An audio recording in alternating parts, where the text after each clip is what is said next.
messieurs, bonsoir. Voici les titres de ce journal hebdomadaire du 15 avril 2022. Le maire de l'arrondissement de Douala 3e a rendu visite aux populations du village Lokcha, le zoom de ce déplacement dans ce journal.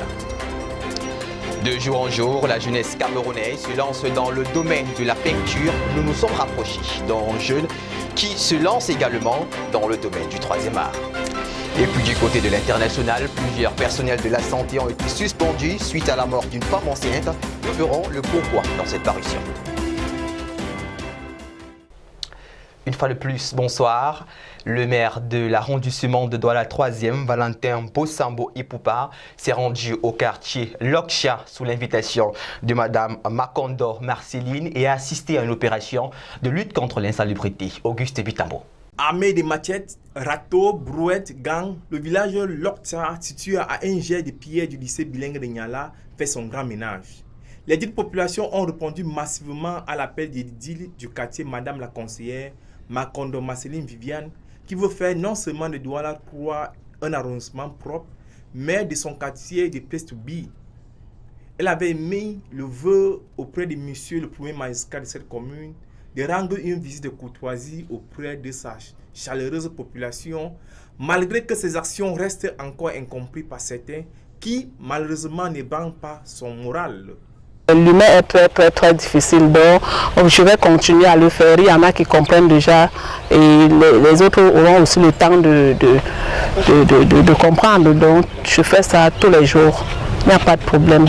L'invité du jour est Valentin Bossambo Ipoupa, est venu toucher du doigt les réalités du terrain afin de tirer les conclusions et prendre toutes les dispositions qui s'imposent. On l'appelle trivialement l'œil du maire, surtout lorsqu'il s'agit de l'enseignement de l'arrondissement. Il a toujours répondu présent. Le maire a bien voulu que je cumule entre la CELCOM et les initiatives locales. C'est pour ça qu'il m'a porté à ce poste-là. Pour moi, c'est plus qu'une passion et j'aime bien faire ce que ça me plaît en fait. D'accompagner la population pour le développement. C'est le seul abcès, le développement, c'est le seul truc, le seul contexte où on peut avoir des projets concrets et palpables. Ça se voit, ça se sent, ça se vit. Ça vaut plus que les paroles en fait.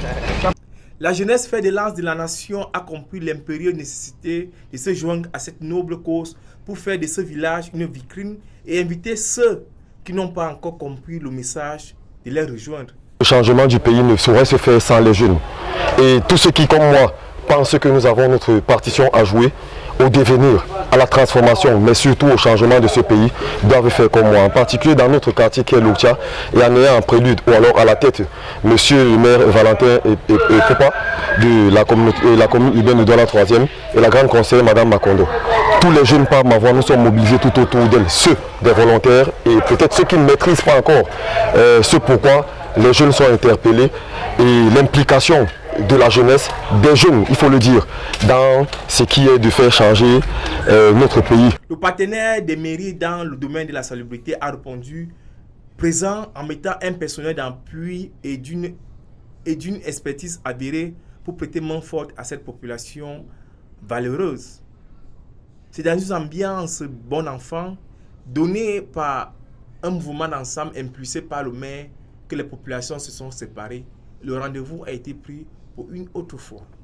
Les oignons sont de retour sur le marché de la capitale économique. Au marché Dakar, les commerçants écoulent leurs produits en grande quantité.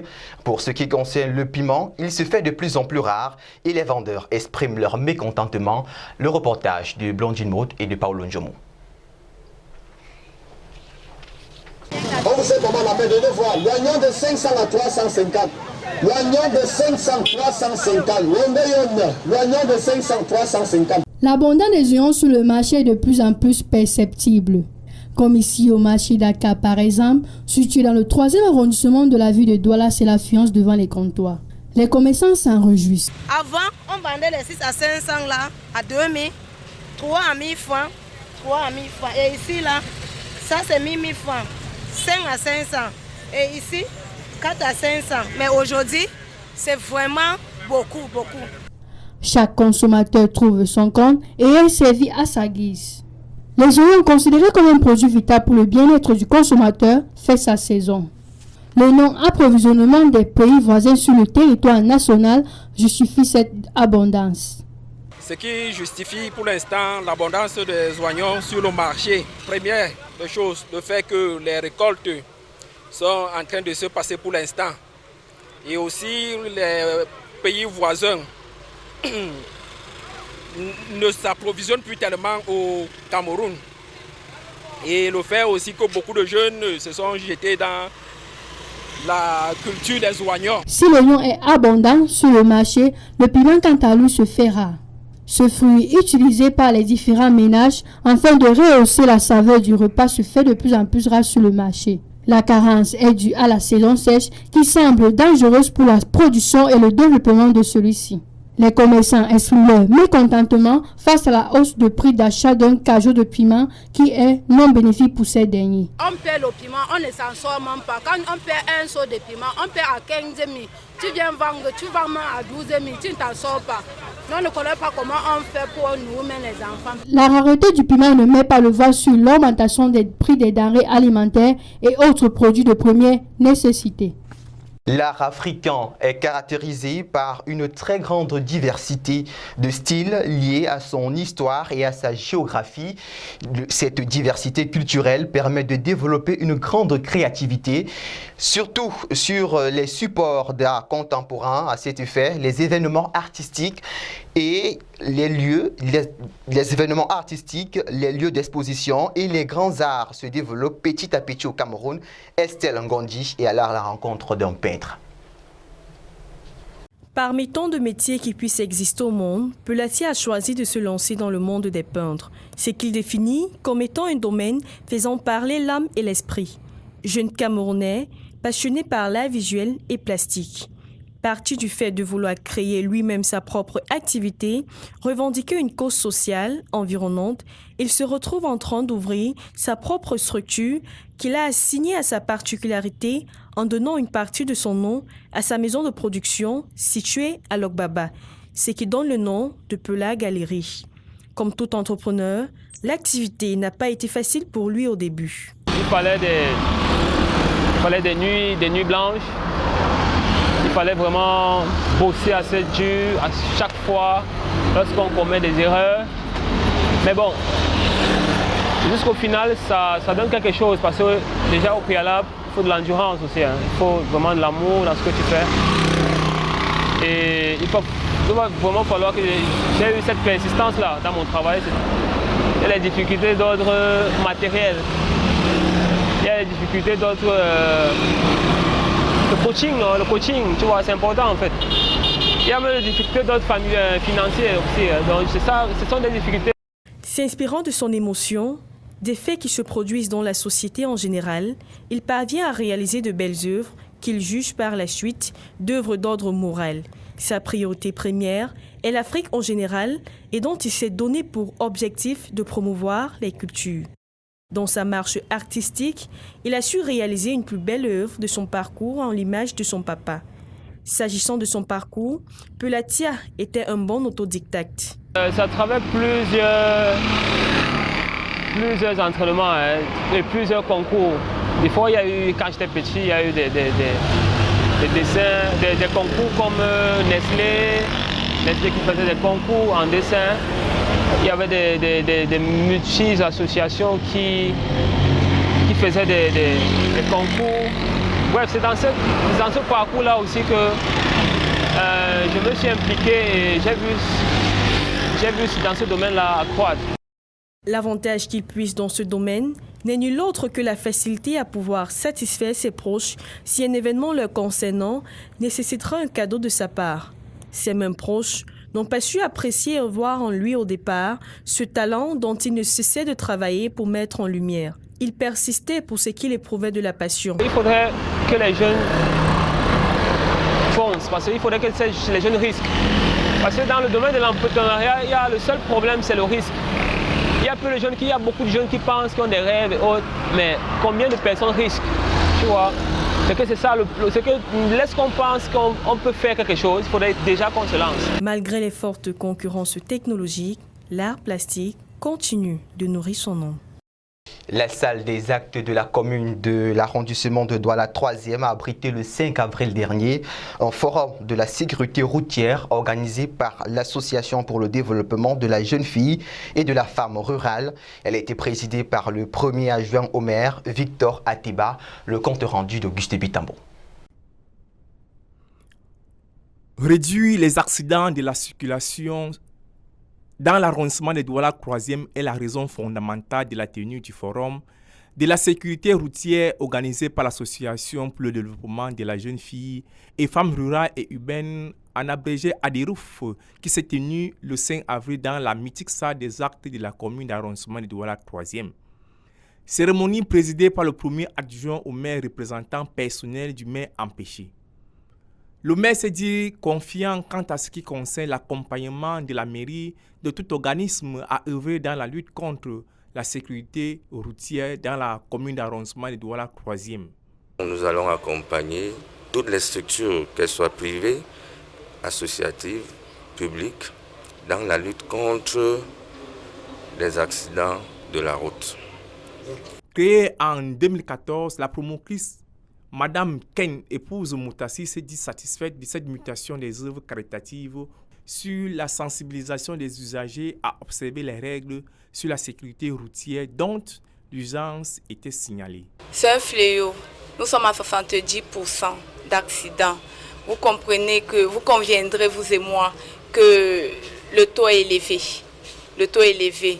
D'où urgence de communiquer, de sensibiliser davantage les usagers. Étant donné qu'il n'est pas possible dans un tel contexte de parler de sécurité routière sans toutefois faire part des centres de contrôle des véhicules, accusés parfois à tort ou à raison de délivrer des certificats de conformité aux véhicules qui présentent encore plusieurs défaillances techniques, le partenaire Sapscran Sal balaie du revers de la main cette allégation et rassure. À notre niveau, Sapscran autorelaxe. Nous n'admettons pas de fraude, puisque tous nos contrôleurs de pistes sont sensibilisés dans ce sens-là. Et ils savent les sanctions qui peuvent concourir dans ces initiatives-là. Ce qui fait que chez nous, quand un véhicule est rejeté par rapport à une faute technique, nous essayons plutôt d'expliquer aux propriétaires du véhicule ou à l'usager les bienfaits de mettre son véhicule à l'état. Bon, nous n'encourageons pas ces genres d'idées de chercher à contourner ou bien à délivrer des papiers à des véhicules qui ne sont pas en très bon état. Au regard de l'urgence signalée lors du précédent conseil communal, le premier magistrat de la commune d'arrondissement de Douala 3e a jugé opportun de mettre sur pied une commission en charge de ce domaine dont les fruits tiennent vraiment la promesse des fleurs. Vous allez constater, si vous faites un tour ici, lundi, mardi, entre 11h30 et entre 10h30 et 11h30, que cette salle est pleine. Parce que le maire de l'arrondissement de la 3e, M. Valentin, a mis cette salle à disposition pour la prise des cours par les mototaxis pour l'obtention du permis A. Vous savez, depuis pas mal de temps, nous avions constaté par une enquête assez poussée que beaucoup de mototaxis n'avaient pas de permis. Et c'est l'une des raisons qui apporte beaucoup d'accidents sur la route. Le ministre de tutelle a octroyé un montant d'une valeur de 20 millions de francs à 12 communes afin de les encourager sur cette voie. Même si la courbe rassure au regard des résultats sur le terrain, il faut redoubler de vigilance afin de produire à sa plus petite fraction les accidents sur l'ensemble du triangle national et dans la commune d'arrondissement de Douala 3e en particulier, qui regorge plusieurs zones accidentogènes. Nous ne le dirons jamais assez que la route ne tue pas, mais c'est nous qui tuons à cause de nos nombreuses maladresses. Depuis quelques années déjà, la violence en milieu scolaire se répand sur le triangle national comme une traînée de poudre et laissant derrière elle des familles endeuillées, mais également des questions de type d'équation difficiles à résoudre. La rétrospective des violences meurtrières en milieu scolaire, c'est dans cet élément. La violence en milieu scolaire devient de plus en plus inquiétante. Le phénomène prend de l'ampleur avec des théâtres de tueries. Le 7 avril dernier, un élève en classe de première F4 au complexe scolaire Yona poignarde à plusieurs reprises le principal de cette institution. Ce jour-là, la nouvelle est choquante. Toute la toile en parle. Le jeune Amadou Amadjou est conduit au poste de police. Une nouvelle qui revient mettre le couteau sur la plaie. Le 14 janvier 2020, Bis Ngosso, en classe de 4e, commet lui aussi l'irréparable.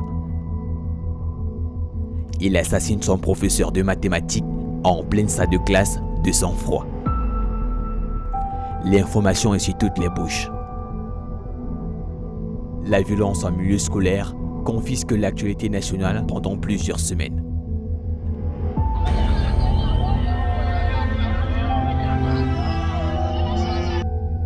À cela s'ajoute l'acte irréversible. Le lycée bilingue de Dedo, lui aussi, affiche une zone sombre de la vie en milieu scolaire. Ousmane Blériot, âgé de 17 ans, en classe de seconde, est mortellement poignardé par son camarade. Aujourd'hui, le phénomène inquiète plusieurs, tant sur le plan national qu'international.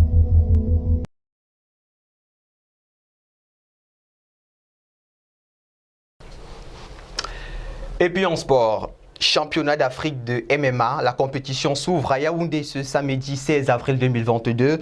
Ces pays prennent part à ce championnat, à savoir, outre le Cameroun, pays hôte, le Gabon, le Congo, le Nigeria et le Togo. Les athlètes de l'Académie africaine des arts martiaux de l'Okpom, déjà présents dans la capitale politique, viennent de boucler 2 semaines de stage à Douala. Retour sur la préparation de ces athlètes avec notre reporter Emmanuel Laurent Jojo.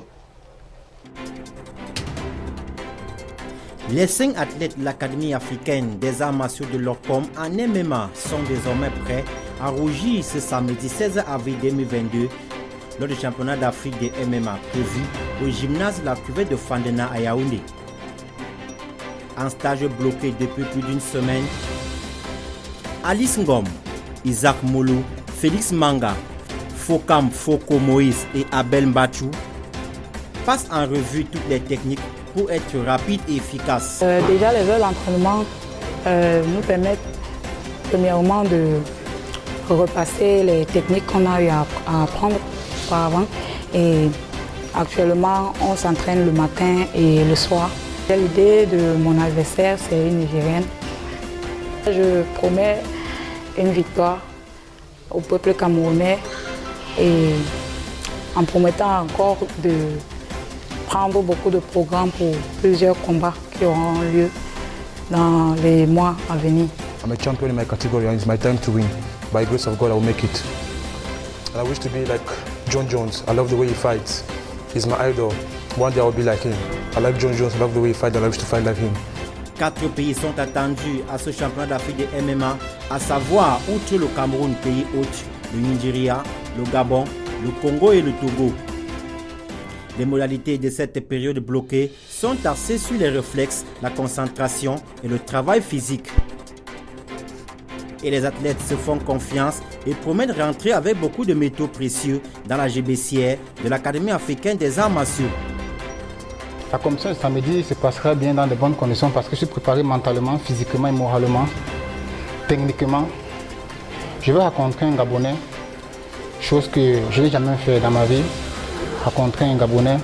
Et je vous promets un beau spectacle, je vous promets une belle victoire, je vous promets de donner tout ce qui est au maximum de mon efficacité, tout ce qui est tout pour moi. Pour qu'il donne quelque chose de meilleur le 16. Et j'invite tous les fans, tous les pratiquants et tous nos fans de venir nous assister à Yaoundé le 16. Un stage bloqué depuis pratiquement 2 semaines. En fait, tout se passe bien et nous on se prépare dans de bonnes conditions. 3 séances d'entraînement par jour, matin, midi, soir. L'encadreur technique justifie le choix des horaires d'entraînement et promet rentrer de Yaoundé avec un bilan impressionnant. Les athlètes doivent être à 100% pour représenter le Cameroun. Nous entraînons pour le moment chaque jour parce que nous sommes en stage bloqué.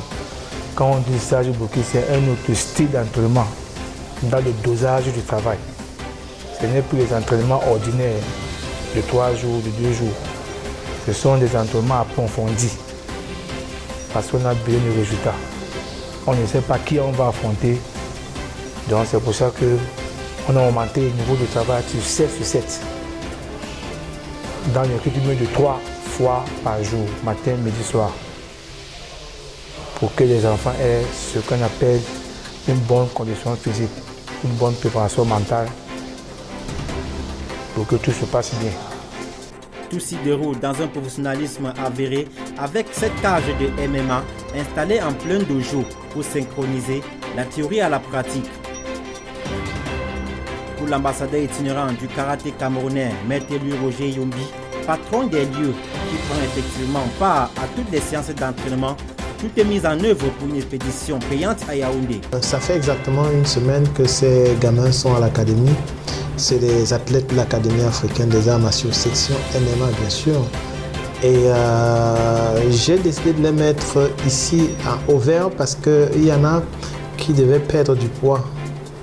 Donc il était question donc de les amener ici et les surveiller. Et aujourd'hui je crois qu'ils ont atteint le poids qu'il fallait. Et ils sont fin prêts, vous les avez vus dans la cage. Ils sont prêts et je suis certain qu'à Yaoundé, on aura 4 sur 4 parce qu'ils sont 4 à être sélectionnés pour ce tournoi, pour ce championnat d'Afrique qui se tiendra le 16 à Yaoundé. Les athlètes de l'académie ont ceci de particulier et Maître Roger Yombi, sans langue de bois, explique. La différence, elle se voit parce que ces gars, ils sont bien encadrés, ils ont un matériel adéquat à la préparation des sportifs de haut niveau comme eux. Dites-moi un peu, aujourd'hui nous sommes à moins quelques jours de ce championnat. Vous pouvez me citer lesquels athlètes sont en stage bloqué aujourd'hui au Cameroun en préparation de ce championnat d'Afrique? Non, je ne crois pas. Or, ces enfants, ils sont ici depuis ça va faire une semaine maintenant. Ils habitent là, ils dorment là, ils travaillent là. Et nous avons monté cette cage que vous avez vue au beau milieu de notre dojo pour les mettre en condition réelle de combat. Donc je crois que les gars, ils sont en train de bosser et le travail qu'ils sont en train de faire, je suis tous les jours et ils sont au top. La délégation quitte la capitale économique ce vendredi 15 avril.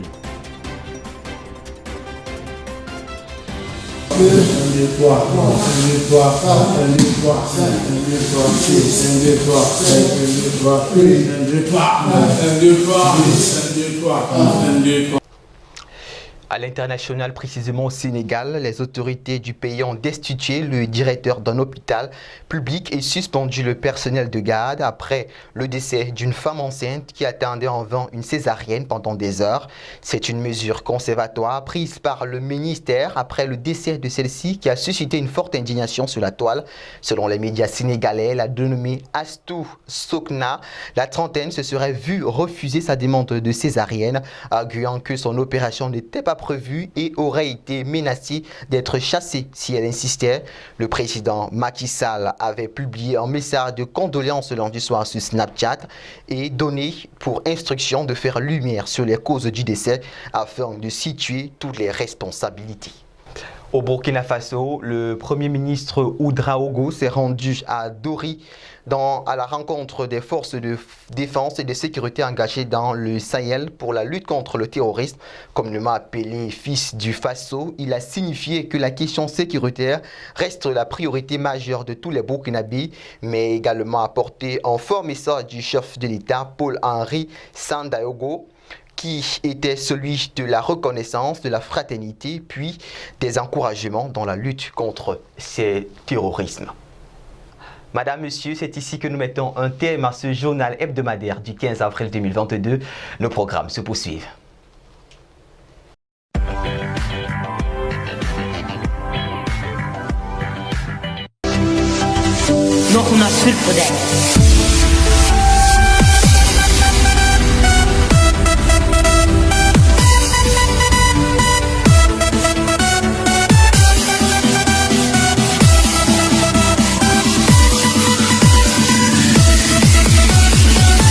Not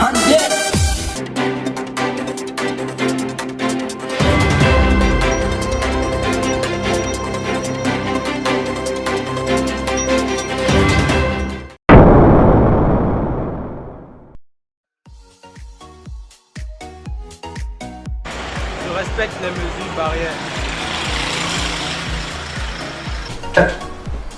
Je respecte les mesures barrières.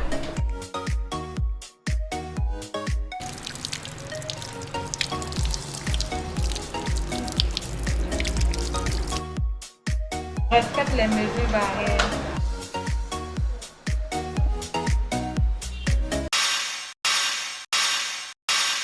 Le coronavirus est une réalité. Se protéger, c'est protéger les autres.